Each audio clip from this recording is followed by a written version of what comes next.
Hello Leo, I'm Jenny Fitterer and this is your November Tarotscope. I have a single card for you pulled for the month of November. So the first 2/3 of the month is Scorpio season and then we will be rolling into Sagittarius season towards the end. And your card for the month is the Moon Reversed. So this is the way it looks the right way up. We have this kind of cityscape at night and we have this large moon here and then this sort of red sweeping thing kind of over the front. It looks like there's like a lobster crustacean down below. Lots of stars and upside down like that. So that's what the card is. I'm just going to look in the book here for what the moon has to say for us this month. Okay, here we go. The moon, deliverance. The moon represents the collective unconscious and oceanic feelings. The full moon will lure hidden instincts into the open with the potential to shake us up emotionally. Do not lose courage. Perhaps we are gripped by emotional tension that we can't quite fathom. There is a danger of getting too absorbed in our vacillating moods. Instead of putting ourselves in the picture, we hide in the big city jungle, howl at the moon, like the dogs or wolves seen at the bottom left of the card, or become petrified like the big towers. This is an opportunity for empathy to deepen. We feel at one with all living beings as we are equally at home in the past, the present, and the future. This card conveys the promise of integrating that which has been formerly suppressed and transmuting the spiritual distress into the uplifting, artful realms of the soul. The tedium of the everyday will be transformed into real fulfillment.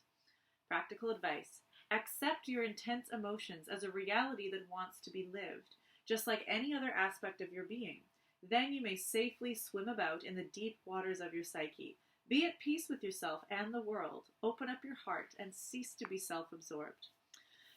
Okay, Leo, this one seems really great for this particular month. This particular month of November is straddling, this round of eclipses is straddling October and November.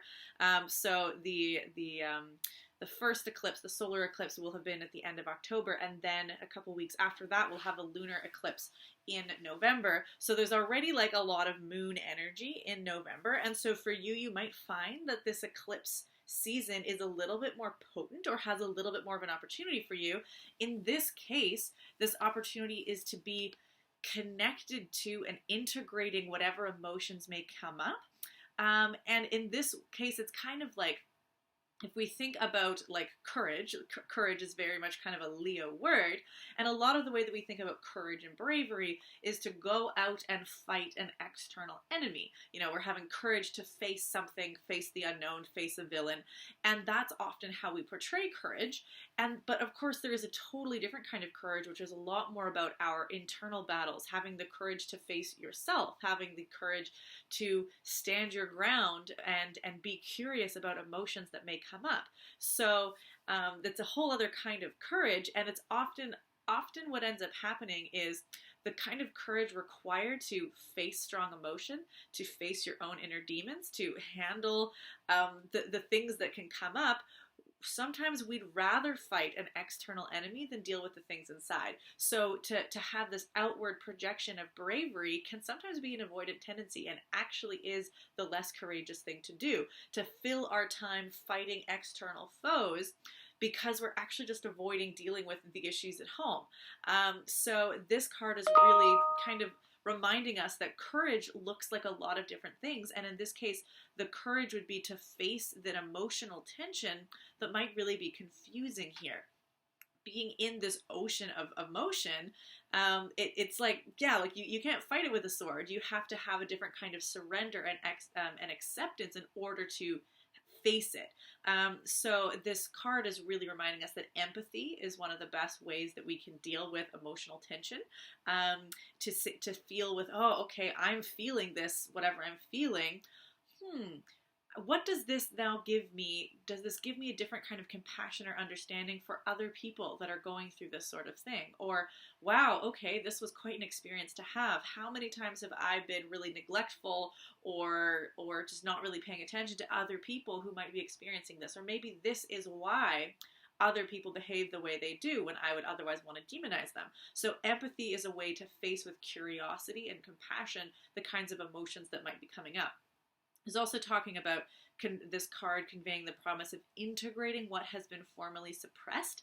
As I said, this beginning of November is Scorpio season, and Scorpio season is very much about reaching into the underworld and reaching into that which has been suppressed in the unconscious realm and pulling it back up into the light to be dealt with. So it's the time where things that have been suppressed are going to come up to the surface, and then you either squash them back down again in a panic, or you have the courage to let them come up and deal with them now. So there is this tide already kind of sweeps up in this season, and this is really inviting you to let that tide rise and to have the kind of courage that it takes to not hide, to not suppress it down, to not run and distract with external battles, but instead to transmute it from the spiritual distress into something else.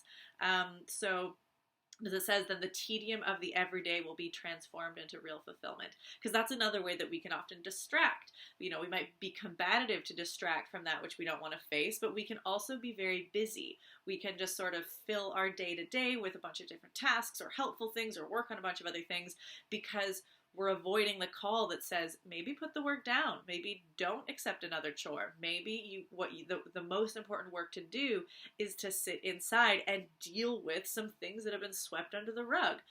And then once you have transmuted that, you've got so much more light and buoyancy with which you can then approach those other things again, wherein you can be fighting those battles you want to fight because you believe in that fight rather than because you're just trying to dodge the fight that you have at home, or you can work on the chores or help other people or build towards a goal because that's what you want to do instead of as a avoidant tactic. We want to be moving towards that which we desire instead of always running away from that which we fear, which is also a very scorpionic sort of thing to think about. Scorpio is very much playing in the realms of desire and fear and the power that those two forces have over us. Scorpio is also very interested in the realms of power and what that looks like, the carrot and the stick, fear and desire, and how does that move us. So that's going to be this first 2/3 of the month, is having the courage to allow space for those things to come up.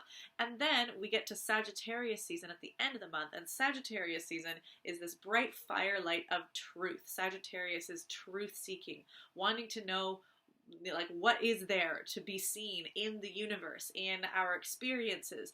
It's a lot about higher learning and higher thought. So it's not just learning the facts and learning how things work, but wondering about the why, the philosophy, our belief systems, and what that means for us in a really grand scale. So this is one of those things where once we've worked at kind of transmuting those things that may have been repressed, we transmute it into what? Now it can serve us in a greater way. We can see the truth of things that have been hidden. For one thing, it's shining this truth light on things that may have been repressed or taboo previously. But it's also now we can take this and we can bring it to a higher level in service of our beliefs and our values and expand that out. Sagittarius has this element of expansion. It wants to move into a larger space, into the beyond.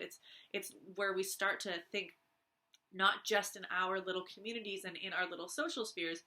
We start to think broader into foreign places and how our truth can connect with other people and how we can learn from other people's truths in faraway places and other people's experiences to then continue to grow and shape our own beliefs and our own truths. So that's a little bit of sort of that Sagittarius energy that'll be coming at the end of the month as a delicious reward for you and your courage in facing whatever it is that wants to be seen, particularly in this eclipse season. So yeah, I think I'm just going to leave it with that. That sounds like a great little adventure for you this month. If you did want any more assistance, specifically awareness of the different transits that are going to be happening this November, the Scorpio Season Pay What You Can workshop is available, still up on my YouTube channel and website, so you can check that out for a little bit more information on the transits as well as another tarot reading. I appreciate any donations that come from that. Helps me to keep working on all this kinds of content. So otherwise, best of luck to you this November. Much courage to you as the tides ebb and flow, and I will see you next month.